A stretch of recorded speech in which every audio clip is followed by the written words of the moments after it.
Kufuatia tukio la mwanafunzi anayesoma darasa la 7 katika shule ya msingi Bethan iliyopo Kisongo, wilaya ya Arumeru, mkoa wa Arusha, kutoweka katika mazingira ya kutatanisha, hatimaye mwanafunzi huyo amepatikana na amedai kuwa sababu ya kutoweka kwake ni kutokana na manyanyaso anayoyapata kutoka kwa mwalimu wa somo la uchoraji katika shule hiyo. Uongozi wa shule hiyo ukizungumza na Gadi TV kwa njia ya simu umesema uchunguzi kuhusu tuhuma hizo za manyanyaso utaanza mara moja ili kubaini ukweli wake.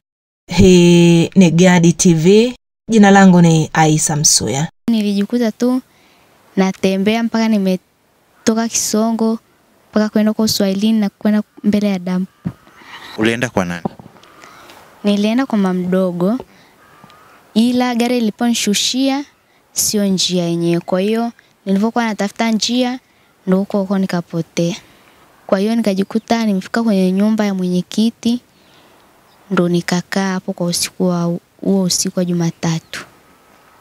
Jumanne ilipofika nikakaa hapo. Kwa Jumatano ilipofika ndio nikaondoka. Sasa huku narudi huku sijui njia, kwa sababu nilijikuta nimeenda mbali. Kwa mama mdogo sipakumbuki tena, njia ya kwenda kwa mama mdogo sijui. Kwa hiyo nikajikuta tu natembea tu barabarani. Kwa nini uliamua kwenda kwa mama mdogo sasa? Kwa sababu nilienda kumuita mama mdogo ili aje niombe msamaha kwa mama, kwa sababu nilikuwa najua kwamba mama anaweza kanichapa. Shida ilikuwa ni nini? Shida ilikuwa sija attend shuleni, kwa sababu sikumaliza somo la SST. Kwa hiyo nilikuwa pia na hofu kwamba mwalimu ataenda kunichapa. Kwa hiyo nikaona bora nisiende shuleni. Na nilipofika nyumbani pia nikakuta mama ameshapata taarifa kwamba sijaenda shuleni. Kwa hiyo ndo ile ela kula shuleni ndio hiyo ela usafiri. Kwa hiyo nikaondoka kwenda kwa mama mdogo, lakini sikufanikiwa kufika, kwa sababu nilikuwa tayari nishapotea njia. Mbali na kuwa na hofu kwamba uenda ukaulizwa kwa nini hujaandika au kwa nini hujaenda shule, shuleni huko hali ikoje?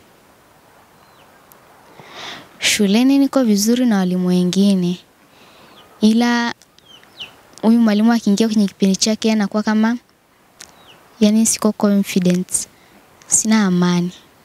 Anafanyaje? Yani ni kama hali ile ya upendo kwa mwanafunzi imeondoka. Okay, ni vitu gani ambavyo amekuwa akifanyia mara kwa mara?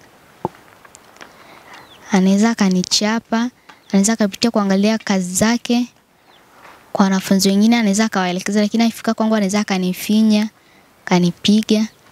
Kwa majina naitwa Rose Tobias. Nina sababu za kumshukuru Mungu kwa sababu nimefanikiwa kumpata Karen. Ilikuwa ni saa 4 usiku. Nilipigiwa simu na mdogo wangu kwamba dada, nimesikia Karen yuko Uswahilini na ndio tunaondoka tukamchukue. Nilisikia raha sana, yani mpaka nikao nasikia kuchanganyikiwa. Ukweli ni kwamba nilijisikia vizuri, nikawa nimeamsha majirani zangu ambao walikuwa wananisapoti kumtafuta, wakawa wameandamana na mimi mpaka kwa bibi yake, kwa sababu tayari ilikuwa ni usiku, ili tuje tukampokee Karen kwa shangwe na nderemo.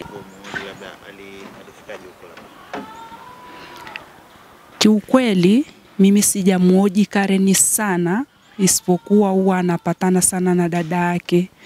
Na dada yake alivyokuwa akimuuliza anamwambia nimejikuta tu mimi nimeondoka. Akamuuliza sababu sana ni nini hasa kilichochangia wewe kuondoka, akasema ni hofu. Kwanza niliogopa kwamba sikwenda shule. Nikaogopa, na kilichosababisha mimi kutokwenda shule sikumaliza kazi ya darasani.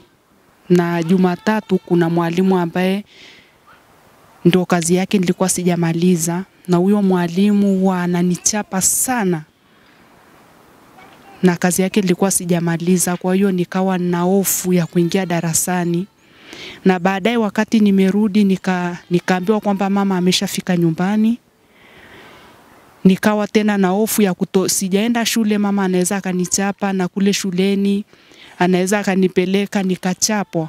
Kwa hiyo ile hofu ilinipelekea mimi kuondoka nikikimbia. Nilijisikia vibaya sana kwamba kumbe hofu inaweza ikampelekea mtu kupotea moja kwa moja. Kwa hiyo mimi jitihada ambazo labda nimesema nitazichukua, Jumatatu nitaenda naye shule, nitaongea na mwalimu mkuu, nitamuita mwalimu wa hilo somo, nitaongea naye, nitamueleza tu kwamba mtoto anadai kwamba chanzo ni somo lako wa kumaliza.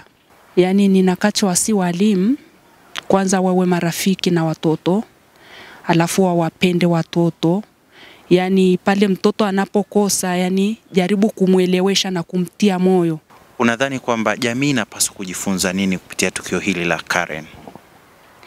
Jamii inapaswa kujifunza kwamba mtoto anatakiwa awe anafuatiliwa, au unamuuliza mtoto kwamba hebu niambie mwalimu wako ambaye ni rafiki yako sana.